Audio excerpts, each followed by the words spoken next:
The City of Alliance has hired a new chief of police, but with the hiring brings some public outcry. KNEB.TV News starts right now. From your trusted source for news in western Nebraska and eastern Wyoming, this is KNEB.TV News. Presented by Platte Valley Companies, premier provider of financial services. Hello, I'm Ryan Murphy. This is KNEB.TV News powered by Platte Valley Companies. Thanks for joining me.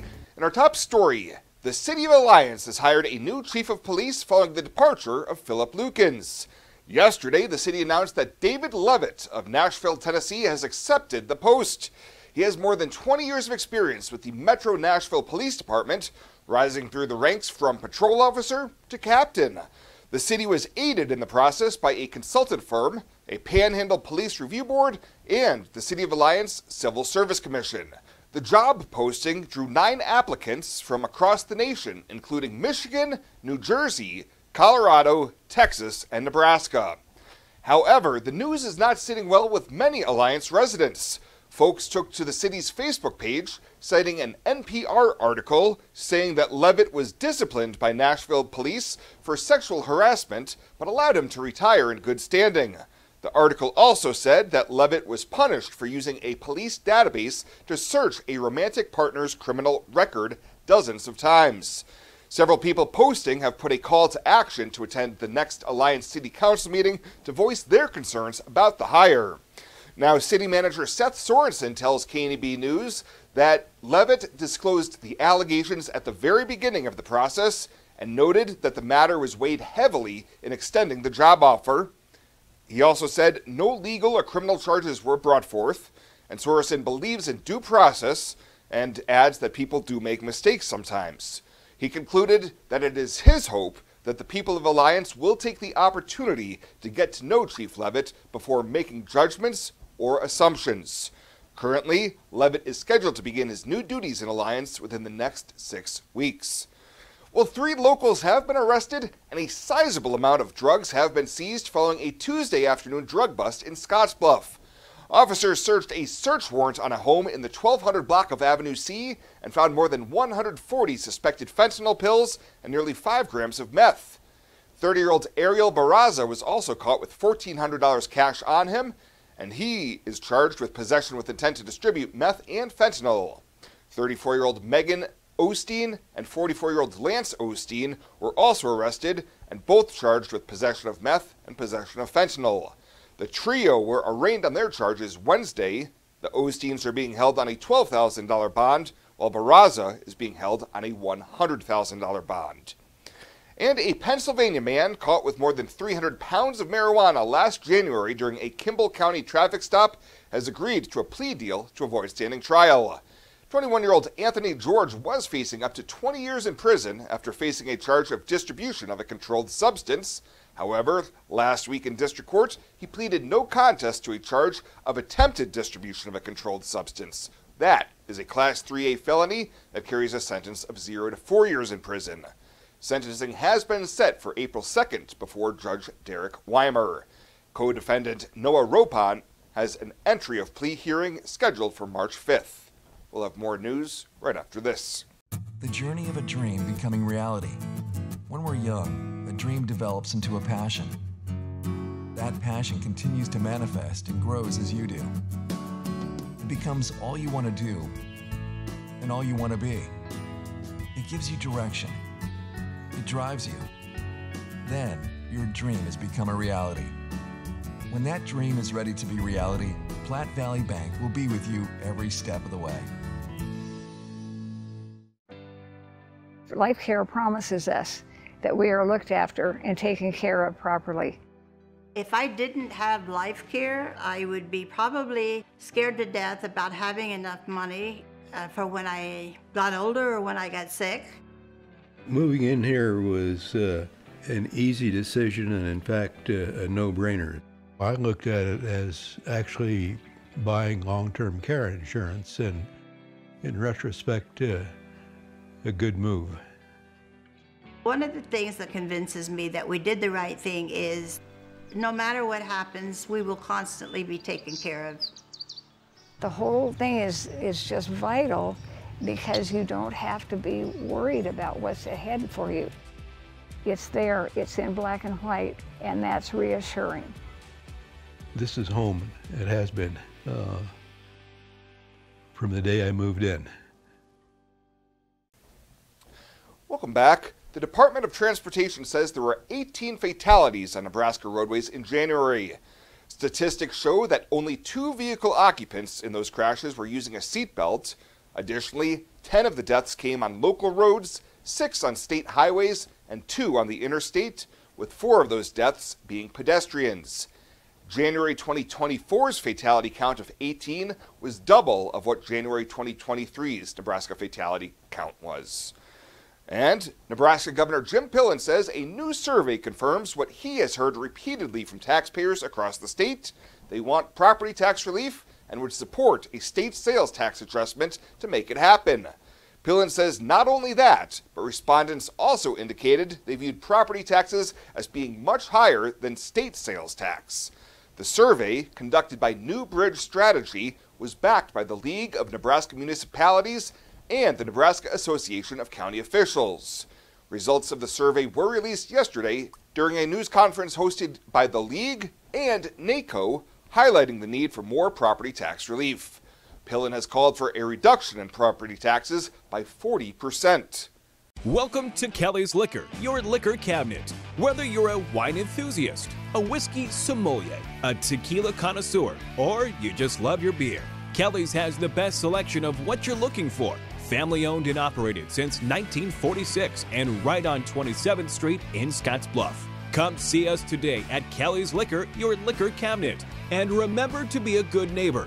Don't drink and drive. Kelly's Liquor, West 27th Street in Scottsbluff.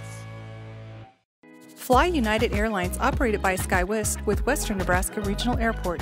United is dedicated to going the extra mile for you with daily flights to and from Denver, along with a commitment to excellent service. Reserve your flight today, and remember, United miles can be earned and redeemed with your flights.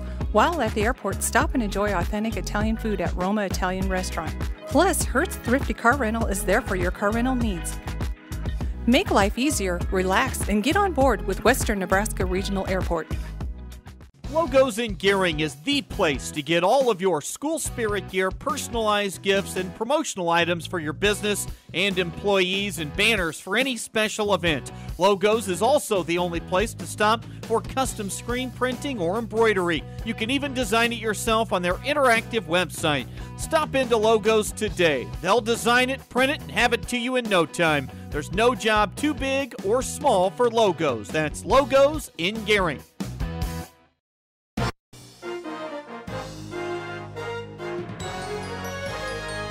This is KNEB.TV Ag News from the Scottsbluff Body and Paint Ag Desk. Scottsbluff Body and Paint, you're driving home our reputation. What if I told you a simple management strategy could increase the number of calves born during the day? It's true, and for those calving soon, you won't want to miss this next interview. So what's the strategy, you might be asking? It's feeding cows at dusk. A University of Nebraska Lincoln cow-calf specialist joined us earlier in the studio to shed a light on this opportunity.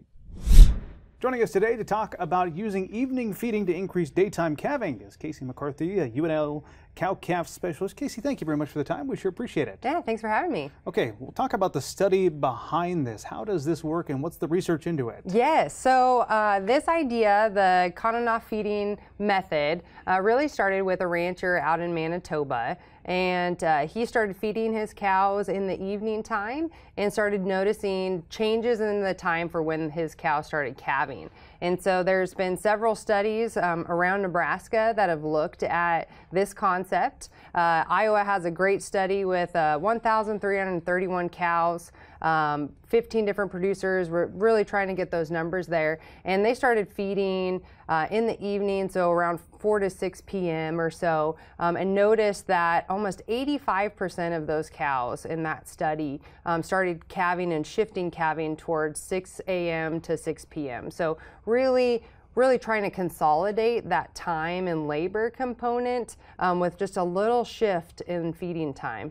right before calving. There's some obvious benefits to that. No one likes waking up in the middle of the night to check on calves. Talk about the advantages of kind of tightening that calving window. Yeah, so, as we think about maybe some options, during the calving time, sleep is one of them, right? And so when we start to think of that evening shift for feeding, now we're starting to shift that rumination time in those cows. And so I would still encourage folks to go out and do a couple midnight checks with those cows, because there are, studies where we do see a couple cows here and there that don't read the book and want to start calving a little later into the night.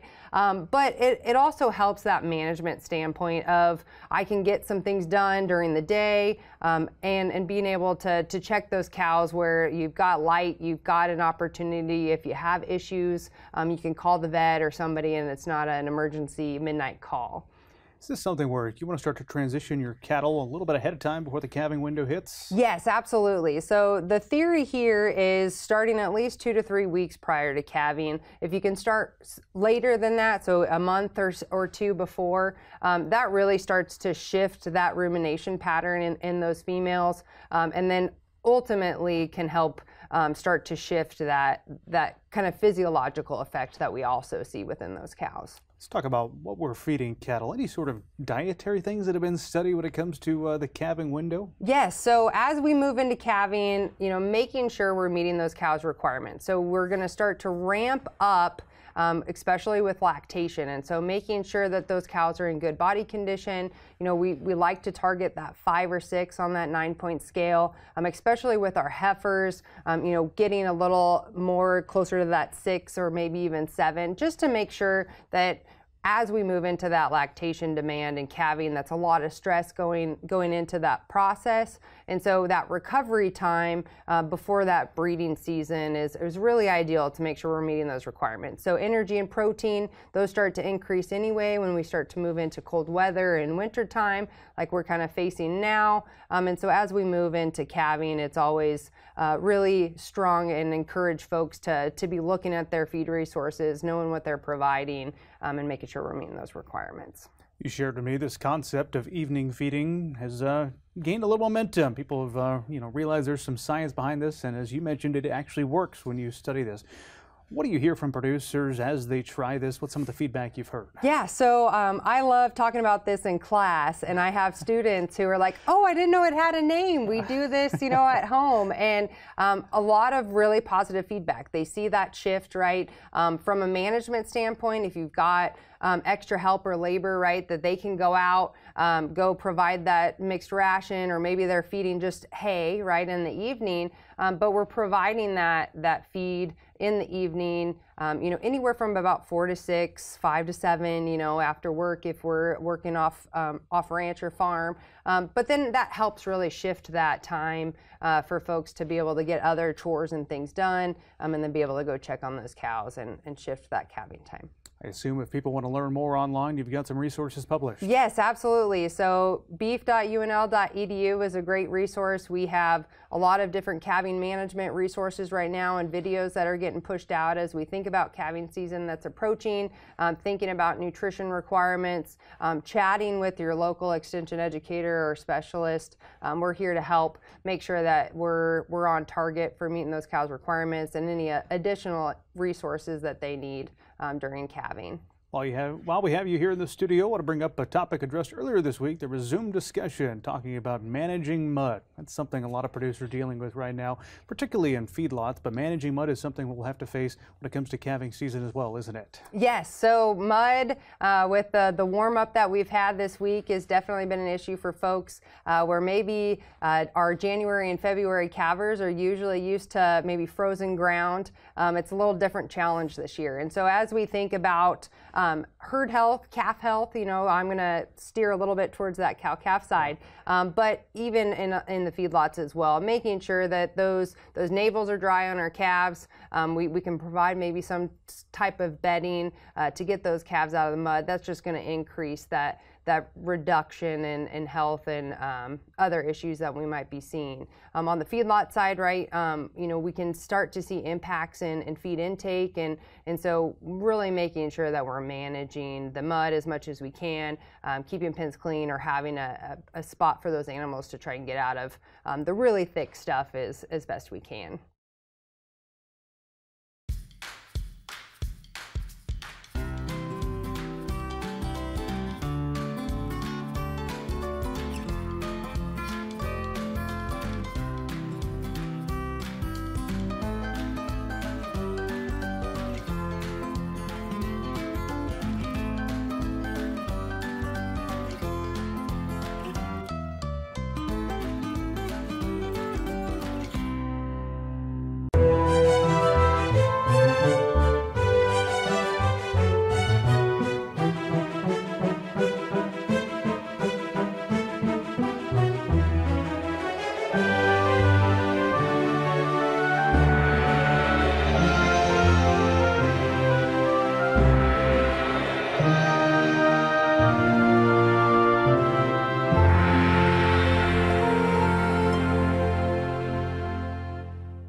Let's take a peek at your weekend community calendar, brought to you by Riverstone Bank.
The community calendar is brought to you by Riverstone Bank.